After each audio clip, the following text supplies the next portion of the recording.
صورت علوی سیرت نبوی اللہ جمیل ان کے مظہر ہے، لیس کمثلہ چہرہ تیرا ہے، لیس کمثلہ چہرہ تیرا یا عبد القادر جیلانی یا عبد بعد توحید کے مت والو، شمع رسالت کے پروانوں، السلام علیکم ورحمۃ اللہ وبرکاتہ۔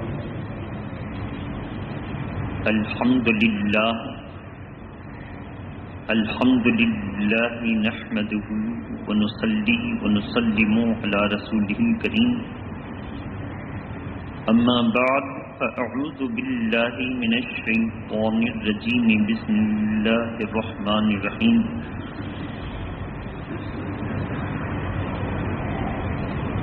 اولئک کتب فی قلوبہم الایمان وأیدہم بروح منہ، وقال اللہ تبارک وتعالی فی القرآن المجید، کلا وعد اللہ الحسنى،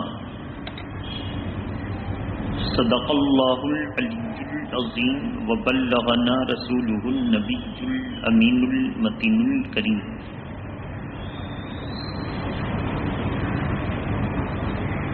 وہی رب ہے جس نے تجھ کو ہمتن کرم بنایا، وہی رب ہے جس نے تجھ کو ہمتن کرم بنایا، ہمیں بھیک مانگنے کو تیرا آستاں بتایا، تجھے حمد ہے خدایا۔ اور یہی بولے سدرہ والے چمنے جہاں کے تھالے، یہی بولے سدرہ والے چمنے جہاں کے تھالے، سبھی میں نے چھان ڈالے پر تیرے پایا کا نہ پایا، تجھے حمد ہے خدایا۔ عزیزان ملت اسلامیہ، آج کی اس محفل محبت میں جب کہ ہم اور آپ اپنے رب کے حضور ہفتے کے عید جمعہ کے دن نماز جمعہ سنت و نوافل کے ساتھ ادا کرنے کی غرض سے حاضر ہیں، نماز اور وہ بھی جمعہ کے دن، اور جمعہ کی نماز بڑی فضیلت آئی ہے کہ پارہ نمبر 28 سورہ جمعہ رکوع نمبر 12، اللہ تبارک تعالی ارشاد فرماتا ہے، یا ایھا الذین آمنوا اذا نودی للصلاۃ من یوم الجمعۃ فاسعوا الی ذکر اللہ وذروا البیع۔ ترجمہ ہے، کتنا پیارا ترجمہ ہے۔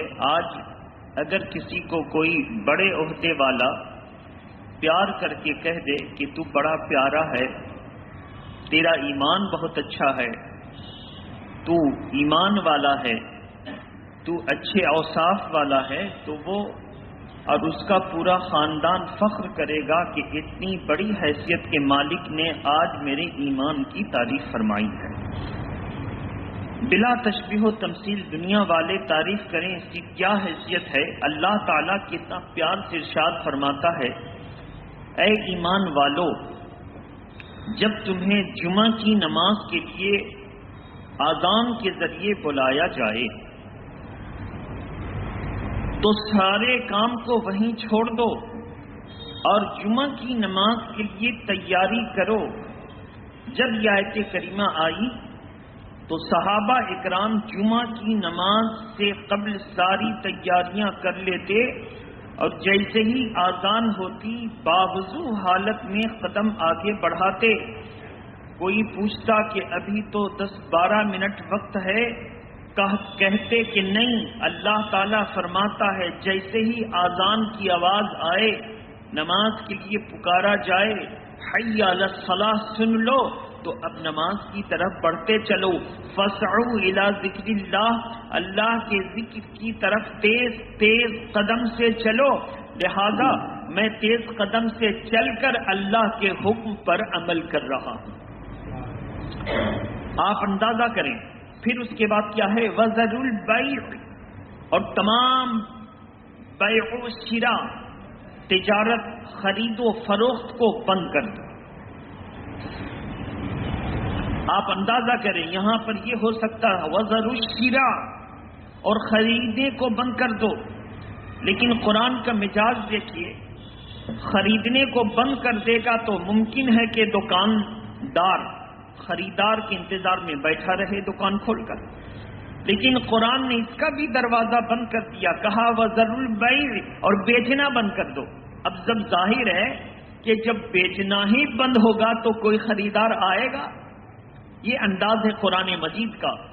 قرآن مجید کے محاسن جو حضور تاج الشریعہ کے قلموں سے ظاہر اور باہر ہے، اور بڑے بڑے فقہا، بڑے بڑے مفسرین محدثین نے قرآن مجید کی جو اوصاف لکھے، ان میں سے کا چند اگر پڑھنے کا تقدیر اور مقدر ہو جائے تو آپ کو ایسا لگے گا کہ قرآن سے ایک زیر و زبر ہٹانا ممکن نہیں، کیونکہ قرآن میں زیر و زبر تک اتنی بہترین کیلکولیشن کے ساتھ ہے کہ اگر ایک کو ہٹا دیا جائے تو دوسرے کا معنی بگڑ جاتا ہے۔ لہذا آج جو لوگ کہتے ہیں آیت کریمہ نکال دو، الفاظ نکال دو، نہ آیت کریمہ نکلیں گی، نہ الفاظ، نہ زیر و زبر، کیونکہ قرآن مجید کا جو کیلکولیشن ہے، جو سیٹنگ ہے، اگر زیر و زبر نکال دیا جائے تو معنی کچھ کا کچھ ہو جائے گا، اب وہ قرآن نہ رہے گا، وہ مرمم اور ترمیم شدہ کتاب رہے گی۔ لہذا اسی لیے اللہ تبارک تعالیٰ نے وہ جلال و قہار کے ساتھ ارشاد فرمایا انا نحن نزلنا الذکر وانا له لحافظون، تمام کتابیں اتری تو ان کی قوموں کو حکم دیا کہ اس کو قوت کے ساتھ پکڑو، اس کو قوت کے ساتھ پکڑو، لیکن جب قرآن نازل ہوا تو اللہ نے فرمایا اس قرآن کو ہم نے نازل کیا ہے اور اس کی حفاظت کی ذمہ داری اپنے ذمہ کرم پر لے لی ہے۔ یہ ہے قرآن کا انداز۔ محبت کے ساتھ سرکار فاروق اعظم رضی اللہ تعالی عنہ اور سرکار مفتی اعظم ہند کے الفاظ کے ساتھ آپ کو جو ہے ذکر سننا ہے اور ان کا تذکرہ سننا اور سمجھنا ہے۔ فاروق اعظم رضی اللہ تعالی عنہ کا ذکر کیوں آیا اور حضور سرکار مفتی اعظم ہند کے تناظر میں کہ 18 ذی الحجہ کو سرکار مفتی اعظم ہند کی پیدائش ہے اور تقریباً 28 ذی الحجہ کو سرکار عمر فاروق اعظم کو لولو مجوسی نے خنجر مار کر زخمی کر دیا اور سرکار عمر فاروق اعظم اسی خنجر کی ضرب سے 3 دن تک بقید حیات رہے اور 1 محرم پہلی محرم شریف کو شہادت کا جام نوش فرمایا۔ اب آپ بتائیے کہ فاروق اعظم وہ جن کے زبان پر قرآن بولتا تھا، جن کی زبان پر کیا مطلب ہوا اس کا؟ مطلب یہ ہوا کہ کوئی معاملہ دیکھا اور اللہ کے پیارے نبی صلی اللہ تعالی علیہ وسلم کی بارگاہ میں انہوں نے آ کر کے، چونکہ عربی تھے، عربیون نسل تھے، قرشی تھے، تو عربی زبان میں کوئی سفارش کی، عربی زبان میں کوئی مشورہ رکھا، اور جیسے ہی عربی زبان میں اپنا مشورہ رکھ کر فارغ ہوئے، اسی الفاظ، اسی زیر و زبر کے ساتھ جبریل امین قرآن لے کر اتر گئے۔ کہا اے اللہ کے پیارے نبی، عمر فاروق اعظم کے جملے اللہ کو اتنے پسند ہیں کہ اللہ تبارک تعالیٰ قرآن بعد میں نازل فرماتا ہے، عمر کی زبان پر وہ جملہ پہلے جاری کر دیتا ہے۔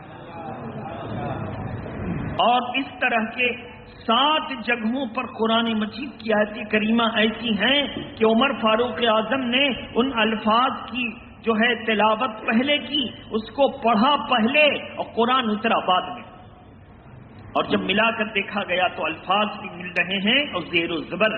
اسی لیے صحابہ کرام حضرت عمر فاروق اعظم کے مشورے کو مستند مانتے تھے۔ کہا اگر تم کو کوئی اہم مسئلے میں رجوع کرنا ہو تو عمر کے پاس رجوع کرو، کیونکہ ان کی زبان پر قرآن نازل ہوتا ہے۔ آپ اندازہ کریں کہ ان کی کتنی بڑی پوزیشن ہے اسلام میں۔ محبت کے ساتھ درود شریف پڑھ لیجیے، اللہم صل علی سیدنا شفیعنا حبیبنا مولانا محمد وآلہ واصحابہ وبارک وسلم الصلاۃ والسلام علیک یا رسول اللہ. مثال آ رہی ہے. سرکار مفتی اعظم ہند رضی اللہ تعالی عنہ جب فضیلت کے بعد میں کسی نے ان سے سوال کیا کہ ایک موقع پر حضرت علی کو اللہ کے پیارے نبی صلی اللہ تعالی علیہ وسلم نے اپنا مولا بنایا. ارشاد فرمایا من کنت مولا ہو فعلی مولا ہو. جس کا میں مولا ہوں اس کا علی بھی مولا ہیں. اس حدیث پاک کو سن کر بعض لوگوں نے خلیفہ بلا فصل حضرت علی کو کہا. خلیفہ بلا فصل کا مطلب کیا ہوتا ہے؟ سرکار دو عالم صلی اللہ تعالی وسلم کے وصال ظاہری کے بعد بیچ میں درمیان میں کوئی فاصل نہ بنے، درمیان میں کوئی نہ ہو، سب سے پہلے علی خلیفہ. گزشتہ جمعہ کو آپ کو میں نے بتایا تھا کہ یہ ترتیب خلافت کی، یہ ترتیب لوگوں نے متعین نہیں کی، بلکہ ترتیب کو اللہ کے پیارے نبی نے خود اپنی زبان سے ادا کر دیا تھا.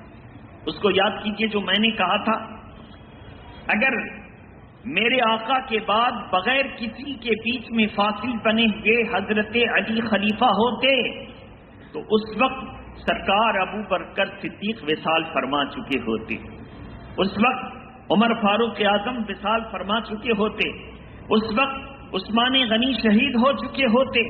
آپ اندازہ کریں اللہ کے پیارے نبی نے جو ترتیب دی، اس سے غیب کے تمام معاملات کی جھلک دکھائی دے رہی ہے کہ ابو بکر کو پہلے بنایا کہ وہ عمر سے پہلے شہید ہوں گے، عمر کو پہلے بنایا کہ عثمان سے پہلے شہید ہوں گے، عثمان کو پہلے بنایا کہ علی سے پہلے شہید ہوں گے، علی کو پہلے بنایا کہ حسن سے پہلے شہید ہوں گے. اور یہ بتا دیا کہ اللہ کے پیارے نبی نے جو ترتیب دی ہے، جس طرح اللہ نے زندگی عطا فرمائی، اپنی اپنی زندگی میں اسلام کو پھیلانے کا کارنامہ انجام دیتے جائیں، اور سب کے موت کو بھی دیکھ رہے تھے کہ کن کی شہادت کب ہوگی، کن کا وصال کب ہوگا. تب فرما دیا کہ میں علم کا شہر ہوں اور ابو بکر اس کی بنیاد ہیں.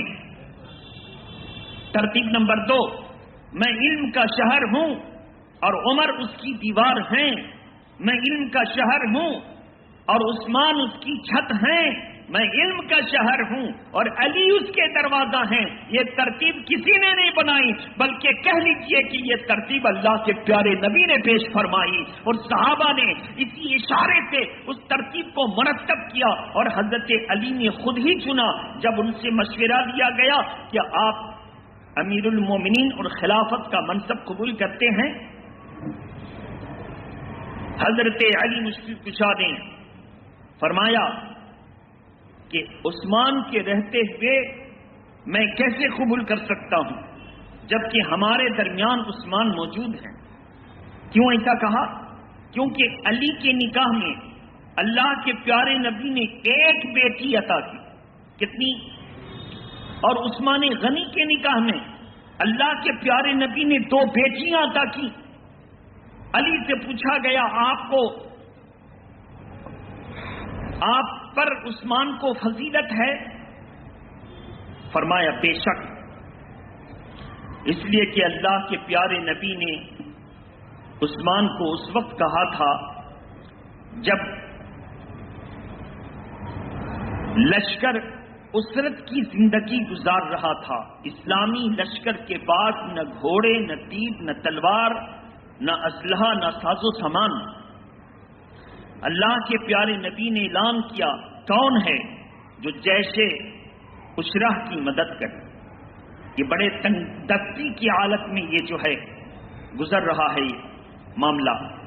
حضرت عثمان غنی نے اس وقت 1000 اونٹ پر بھرے ہوئے ساز و سامان کو لاد کر اور اسلحہ کو پورا دے کر 40,000 فوج میں 1/4 کی کفایت کی، اور 12,000 فوج کے اگر جوتے کا تسمہ اور جہاں پہ فیتا باندھا جاتا، اگر اس کی بھی ضرورت پڑی تو 12,000 فوج کی ذمہ داری تنہا عثمان غنی نے لی۔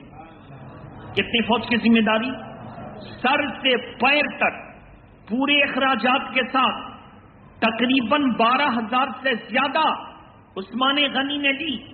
اور اللہ کے پیارے نبی نے اس عمل کو دیکھ کر ارشاد فرمایا، عثمان تم پر جنت واجب ہے، اب تم جو عمل چاہو کرو، وہ عمل تمہیں نقصان نہیں پہنچا سکتا۔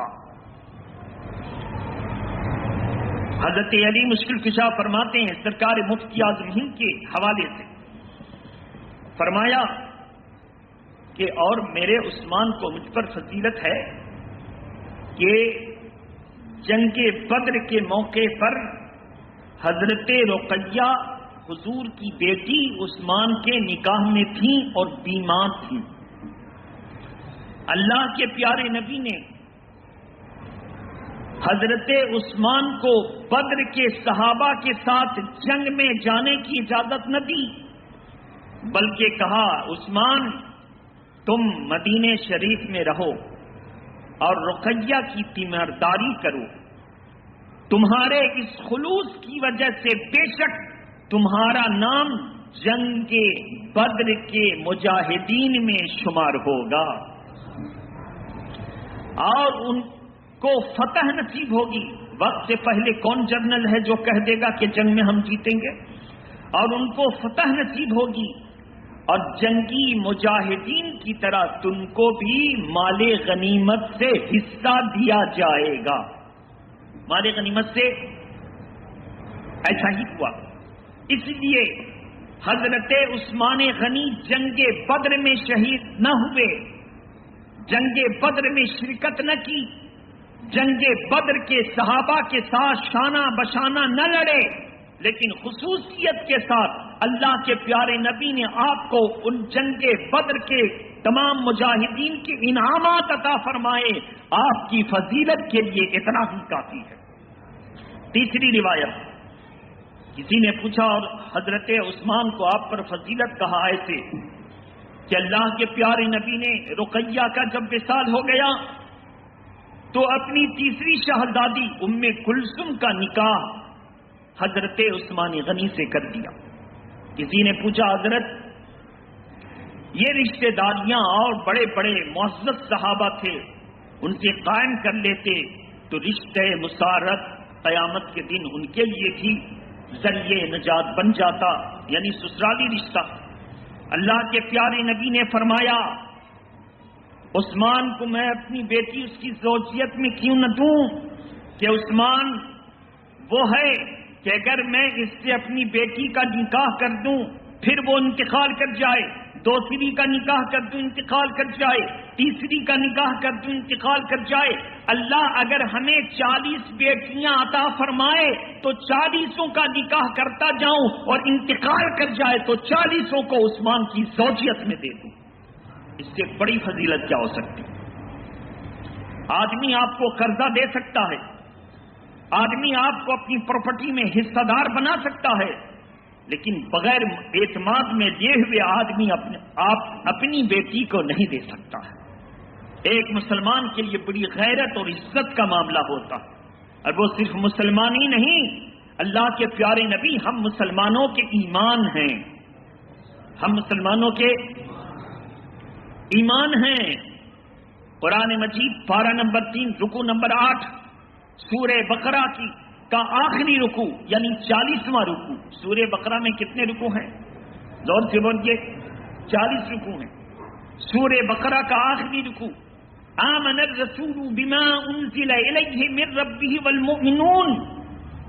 اللہ کے پیارے نبی کی اس آیت کریمہ کی تفسیر جو صحابہ نے لکھا، اس میں لکھا کہ ہم سب مومن ہیں اور میرے نبی ہمارے ایمان ہیں۔ اگر میں اس تناظر میں سرکار اعلی حضرت اور سرکار مفتی اعظم ہند کا نام لیتا تو جانبداری کا فتویٰ لگتا کہ آپ تو اس خانقاہ سے منسلک ہیں اس لیے آپ تعریف کرتے ہیں. ہم اگلوں کی باتیں رکھتے ہیں آپ کے سامنے کہ صرف میرے اعلیٰ حضرت نے ہی تعریف نہیں کی. ارے اعلیٰ حضرت نے تو وہ کیا کہ جو علم کتابوں میں چھپا ہوا تھا اس علم کو بھی ابھارا اور کچھ نئے علوم کو نکھار کر کے پیش کیا کہ دیوبندی کے بڑے بڑے علماء نے یہ کہہ دیا کہ یار سب ہو سکتا ہے، ہماری جماعت میں احمد رضا نہیں ہو سکتا ہے. تم سب پیدا کر لو گے، تم اپنی عمارت کو مضبوط کر لو گے، لیکن تم احمد رضا کہاں سے لاؤ گے؟ جزیات کا وہ بادشاہ تھا، جب کوئی ایک حرف اس سے پوچھتا کہ یہ کہاں ہے تو وہ کتاب کا صفحہ نمبر بتاتا. یہ جملہ اس کتاب میں بھی ہے، یہ جملہ اس کتاب میں بھی ہے، یہ جملہ اس کتاب میں بھی ہے، یہ جملہ اس سطر میں بھی ہے، یہ جملہ اس کتاب میں ہے.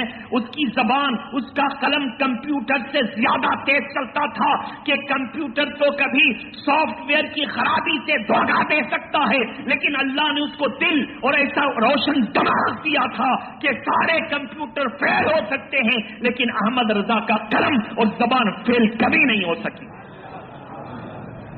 کیا مطلب فیل نہ ہو سکی؟ مطلب کبھی کمپیوٹر آپریٹر سے بھی غلطی ہو جاتی ہے، لیکن اس غلطی کی اصلاح دوسرا آتا ہے اور پروف ریڈنگ کے طور پہ کرتا ہے.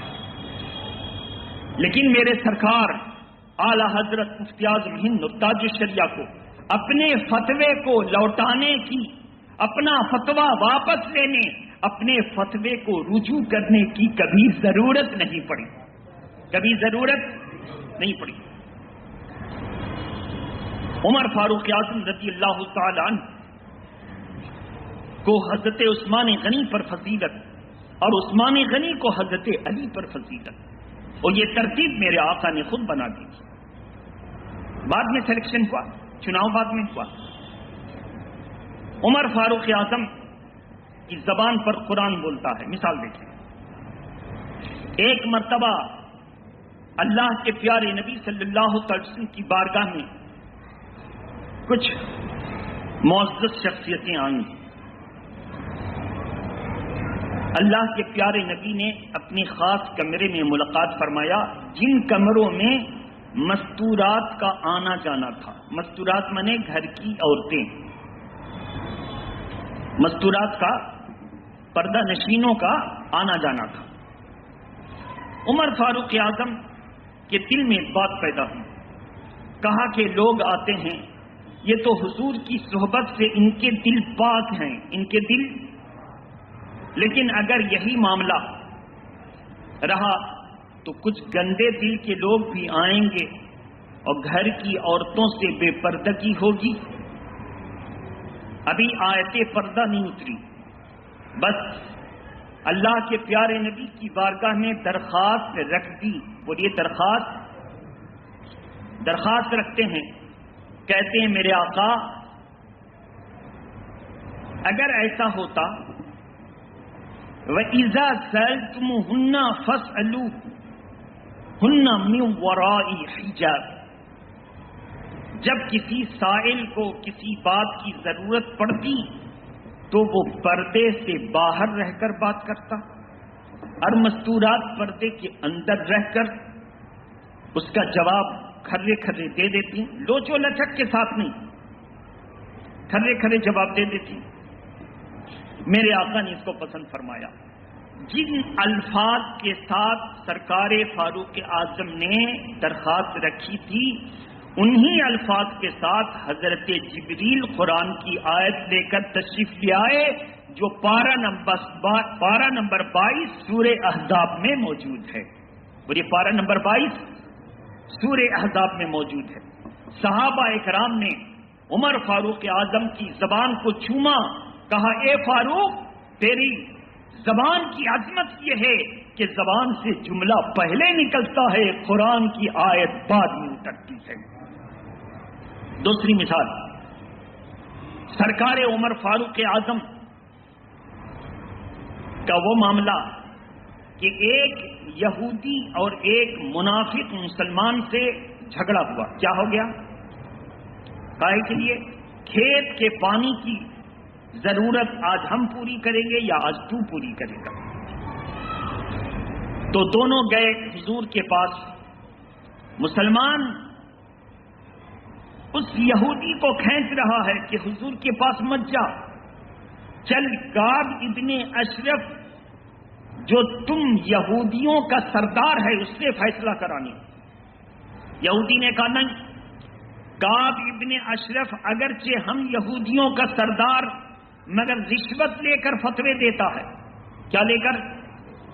رشوت لے کر فتوے دیتا ہے. چلو تمہارے نبی کی بارگاہ میں چلیں. منافق مسلمان نے کہا نہیں، چلو کعب اشرف کے پاس. یہودی نے کہا کہ وہ جھوٹا ہے، رشوت لے کر فتوے دیتا، میں کبھی اس کی بات نہیں مانوں گا، اس کا فیصلہ نہیں مانوں گا. مجبور ہو کر حضور کی بارگاہ میں آیا. حضور نے یہودی کے حق میں فیصلہ دیا، معاملے کو سنا اور یہودی کے حق میں فیصلہ کیا. مسلمان کو یہ فیصلہ پسند نہیں آیا. عمر فاروق اعظم کی بارگاہ میں چلا گیا. اس نے کہا کہ حضور میں مسلمان ہوں اور ایک تجزیہ لے کر آیا ہوں، اس کا فیصلہ فرما دیں. یہ جملہ میں مسلمان ہوں تاکہ عمر فاروق اعظم اشداء علی الکفار، کفار پر بڑے سخت تھے، کہیں سنیں گے کہ یہ مسلمان ہے تو نرمی کے ساتھ میرے حق میں فیصلہ دے دیں گے.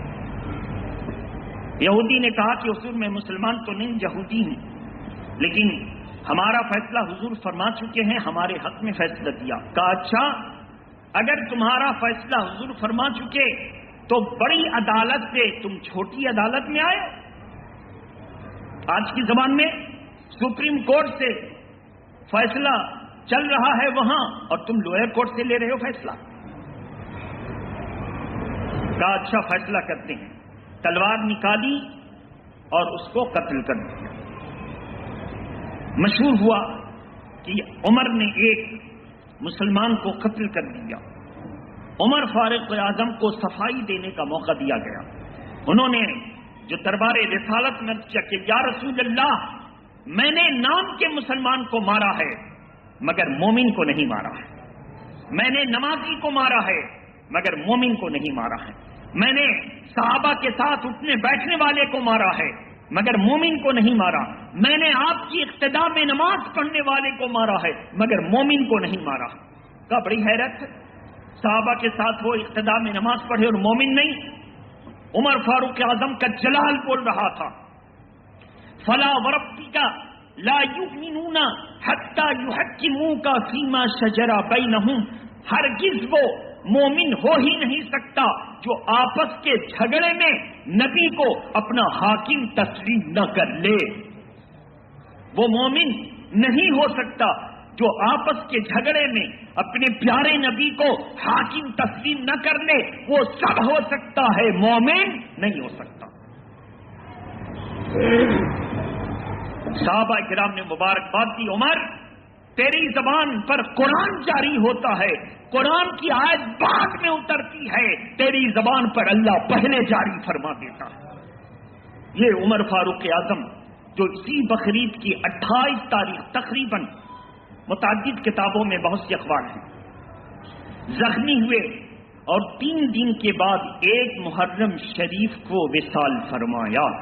تو 1 محرم کی تاریخ یاد رکھیں، یہ ہمارے آقا کے سچے پکے وفادار ہیں. اور عمر فاروق اعظم اتنے وفادار کہ ایک شیعہ علی کا ماننے والا صحابہ کی دشمنی میں 2 گدھے پالے تھے. کیا پالا تھا؟ صحابہ کی دشمنی میں ایک کا نام رکھا تھا عمر. کیا نام رکھا تھا؟ زور سے بولیے. عمر. اتفاق. ایک دن گدھے نے ایسی لات ماری کہ وہ وہیں مر کر فنا ہو گیا. وہیں مر کر. کسی بزرگ کو پتا چلا کہ صحابہ کی دشمنی میں اس نے اپنے گدھوں میں سے ایک گدھے کا نام عمر رکھا تھا. اور بھی واقعہ ہے، ہم اتنی تفصیل میں نہیں جائیں گے. اس میں سے ایک گدھے نے اس کو لات مار دی، وہ مر گیا. اس وقت کے بزرگان دین نے فوراً اپنی زبان سے کہا پتا کرو جس کا نام عمر رکھا ہوگا اسی گدھے نے لات ماری ہوگی. جس کا نام چونکہ عمر رکھا، عمر کا جلال بول رہا ہے، میرے نام کی حیثیت یہ، اور اس جلال کا اثر ہوا کہ گدھے نے اسی کو لات مار دی اور مر گیا۔ گدھے کی لات سے زیادہ زخمی ہوگا لیکن مر گیا۔ تو میرے محترم بزرگوں دوستو، عمر فاروق اعظم کا جلال یہ کہ اللہ کے پیارے نبی نے ارشاد فرمایا اگر کسی کو دنیا میں جنتی دیکھنا ہے تو میرے عمر کو دیکھ لے۔ دنیا ہی میں اگر کہاں گئے وہ لوگ جو کہتے ہیں نبی کو اپنا معاملے کا پتہ نہیں کہ جنت میں کس مرتبے اور مقام میں ہوں گے کہ نہ ہوں گے، نعوذ باللہ من ذالک، وہابی اور دیوبندیوں کا یہ عقیدہ نبی کو اپنا مقام و مرتبہ معلوم نہیں، نبی دوسرے کا مقام و مرتبہ بتا رہے ہیں۔ جو جنتی دیکھنا ہو عمر کو دیکھ لے۔ پھر فرمایا میرا عمر وہ ہے کہ جس راستے سے چلتا ہے شیطان راستہ بدل دیتا ہے، شیطان راستہ بدل دیتا ہے۔ اسی لیے جب کسی کو احتلام ہو، رات میں ناپاک ہو جائے، تو بزرگوں نے فرمایا اپنے سینے پر عین بنائے اور میم کا دائرہ ناف کے اوپر گھما کے رے کو کھینچ دے۔ سینے پر کیا بنائے؟ عین، میم کا دائرہ ناف پر گول گھمائے اور رے کو نیچے کھینچ دے، کیا ہوگا؟ زور سے بولیے، انشاءاللہ اگر یہ عمر سے محبت کرتا ہوگا تو احتلام کی بیماری دور ہو جائے گی۔ شرط ہے نماز کی پابندی کرے کہ وظیفہ اسی وقت اثر کرتا ہے جب وہ نمازی ہوتا ہے۔ شرط ہے کہ جن کا گستاخ ہے ان سے معافی مانگ لے، ممکن ہے کہ کسی بد دعا کی وجہ سے سزا ملی ہو۔ شرط ہے کہ ماں باپ کا، استاد کا، پیر بزرگ کا، ائمہ کا، علماء کا گستاخ ہے تو ان سے معافی مانگ لے، ممکن ہے کہ کسی کی بد دعا سے سزا ملی ہو، اور تب یہ عمل کرے تو انشاءاللہ فائدہ دے گا۔ وآخر دعوانا ان الحمدللہ رب العالمین۔ السلام علیکم۔